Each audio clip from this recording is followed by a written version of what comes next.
নমস্কাৰ টেক প্ৰতিদিন আছাম ইউটিউব চেনেললৈ আপোনাক স্বাগতম জনাইছোঁ। বন্ধুসকল, আজিৰ ভিডিঅ'টোত আমি আপোনালোকক শিকাম কিদৰে আপুনি যিকোনো এটা ফটোৰ পৰা এই ফটোখনৰ আপুনি নাম ডিটেইল সকলো উলিয়াব পাৰিব। অৰ্থাৎ আপুনি যিকোনো এখন অচিনাকি ফটো পাইছে আৰু এই ফটোখনৰ বিষয়ে আপুনি বিতংভাৱে জানিব বিচাৰিছে, তেন্তে আপুনি কেনেকৈ জানিব?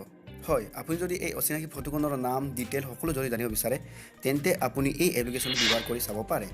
আপুনি এই এপ্লিকেশ্যনটোৰ পৰা আপুনি কমেও 99% আপুনি ৰিজাল্ট পাব। গতিকে আহক কোনটো এপ্লিকেশ্যন জানিবলৈ আজি ভিডিঅ'টো আৰম্ভ কৰোঁ। যিকোনো এখন অচিনাকি ফটোৰ আপুনি নাম ডিটেইল যদি জানিব বিচাৰে, তেন্তে প্ৰথমে আপুনি ইয়াত দেখুৱাই দিয়া এই এপ্লিকেশ্যনটো আপুনি ইনষ্টল কৰি ল'ব।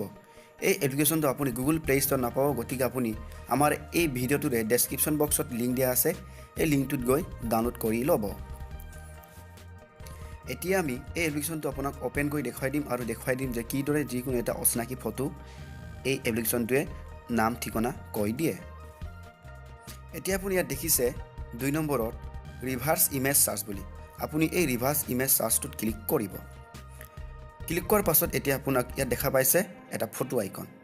আপুনি এই ফটো আইকনটোত ক্লিক কৰিব। ক্লিক কৰাৰ পাছত আপোনাক অট'মেটিকলি আপোনাৰ মোবাইলৰ ভিতৰত থকা গেলেৰীটো আপোনাৰ অ'পেন হৈ যাব, অৰ্থাৎ আপোনাৰ ফটোবোৰ শ্ব' হ'বলৈ ধৰিব। ইয়াৰে আপুনি যিকোনো এটা আপোনাৰ নজনা ফটো এখন জানিবৰ বাবে ছিলেক্ট কৰি ল'ব। যেনে ইয়াত মই উদাহৰণ হিচাপে ইয়াত আছে বদৰুদ্দিন আজমল চাহাবৰ এটা ফটো আছে, এই ফটোখন মই ইয়াত ছিলেক্ট কৰি চাম। এতিয়া মই তেওঁৰ ফটোখন ভালদৰে ফ'কাছ হ'বৰ কাৰণে অলপ ভালকৈ ক্ৰপ কৰি মই এতিয়া ছিলেক্ট কৰিম।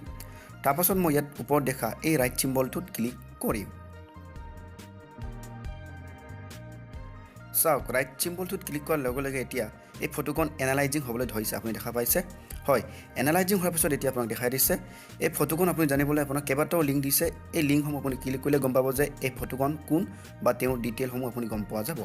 গতিকে মই একেবাৰে ওপৰত থকা লিংকটোত ক্লিক কৰিলোঁ আৰু লগে লগে চাওক এই লিংকটোত গৈ দেখুৱাই দিব যে এই মানুহজন কোন, তেওঁৰ কাম কি, তেওঁ কি কৰে কি নকৰে ইত্যাদি ইত্যাদি।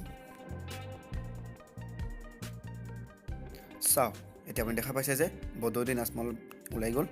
চাওক, আপুনি পঢ়িলে আপুনি গম পাই যাব ইয়াত লিখা আছে বদৰুদ্দিন আজমলৰ নামটো, তাৰপিছত তেওঁ কোনটো ষ্টেটৰ হয়, তেওঁ কোনটো সমষ্টিৰ সাংসদ হয়, তেওঁ কি হয়, সকলোবোৰ ইয়াত লিখা দিছে। আপুনি নিশ্চয় দেখা পাইছে। ঠিক এইদৰে আপুনি যিকোনো এজন অচিনাকি ব্যক্তি মানুহক এই এপ্লিকেশ্যনৰ দ্বাৰা আপুনি চাৰ্চ কৰি এই মানুহজনৰ নাম ঠিকনা আপুনি উলিয়াব পাৰিব। আপোনাক এইখিনিতে আমি জনাই দিম যে এই এপ্লিকেশ্যনটো সকলোবোৰ মানুহক যে একেবাৰে চাৰ্চ কৰি দেখাই দিব এয়া নহয়। ইয়াত আপোনাৰ যোনবোৰ মানুহে ইণ্টাৰনেট ব্যৱহাৰ কৰে, অৰ্থাৎ যোনবোৰ মানুহে ফেচবুক, হোৱাটছএপ, টুইটাৰ, ইনষ্টাগ্ৰাম ব্যৱহাৰ কৰে, তেওঁলোককহে এই এপ্লিকেশ্যনটোৱে ডিটেক্ট কৰি দেখুৱাই দিয়ে। অন্যথা ফেচবুক, হোৱাটছএপ আদি ব্যৱহাৰ নকৰাকৈ ঘৰত সোমাই থকা মানুহ এজনক এই এপ্লিকেশ্যনটোৱে ডিটেক্ট কৰিব নোৱাৰে। গতিকে তেনেকুৱা মানুহক বাৰে বাৰে চাৰ্চ কৰি থাকিলে আপুনি ৰিজাল্ট উলিয়াব নোৱাৰিব। গতিকে এতিয়াৰ পৰা আপোনাৰ অচিনাকি অথচ ইণ্টাৰনেটত থাকিব পৰা এজন ব্যক্তিৰ নাম ঠিকনা যদি আপুনি জানিব বিচাৰে, তেন্তে এই এপ্লিকেশ্যন ব্যৱহাৰ কৰি চাব পাৰে। ইয়াত 100% নহ'লে আপোনাক 99% ৰিজাল্ট আপুনি সঠিকভাৱে পাব। বন্ধুসকল, আজিৰ ভিডিঅ'টোত ইমানে। ভিডিঅ'টো চাই যদি ভাল পালে তেন্তে আপুনি ভিডিঅ'টো এটা লাইক কৰিব আৰু পৰৱৰ্তী সময়তো এইদৰে টেকনিকেল সম্পৰ্কীয় সকলোবোৰ ভিডিঅ' চাই থাকিবলৈ আপুনি আমাৰ চেনেলটো ছাবস্ক্ৰাইব কৰিব।